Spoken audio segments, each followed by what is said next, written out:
Shalom wapendwa katika Kristo.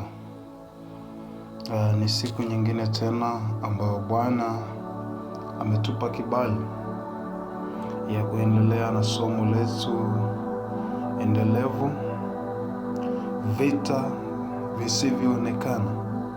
Na leo tutaangalia sehemu ya 6, kwa kuwa tumekuwa na mwendelezo kwenye channel zetu za WhatsApp.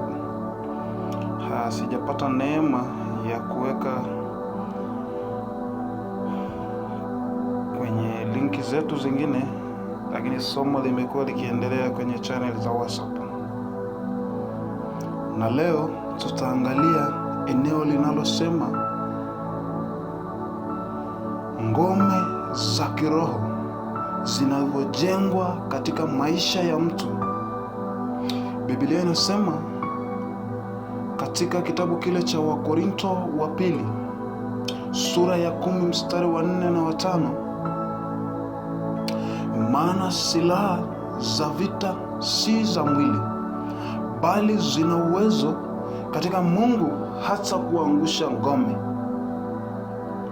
Mpendwa, ngome za kiroho hazijengwi kwa siku moja.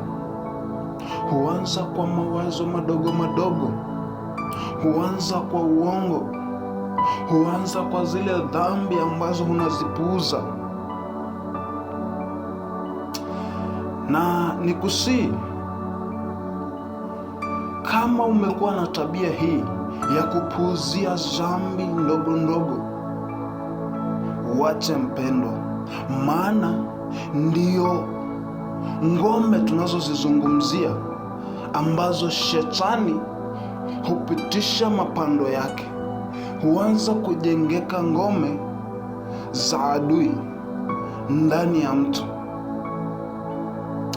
Labda adui amekuwa akikwambia hauwezi kufanikiwa, Mungu amekusahau, hutabadilika kamwe. Lakini hayo sio maneno ya Mungu. Neno la Mungu linasema wewe ni mshindi kupitia Kristo.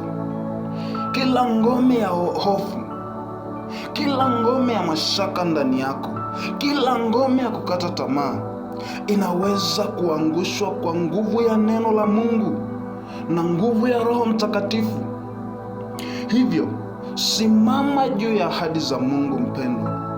Jaza akili yako kwa neno la Mungu kila siku, kila itwapo leo, kwa sababu ushindi huanza pale unapoamua. Ushindi huanza pale unapokubali ukweli wa Mungu kuliko sauti za adui.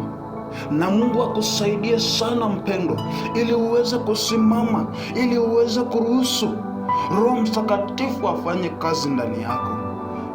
Na tuombe. Baba wa mbinguni, vunja kila ngome ndani yetu iliyojengwa ndani ya mawazo yetu. Tupe nguvu na akili ya kukutegemea wewe Bwana.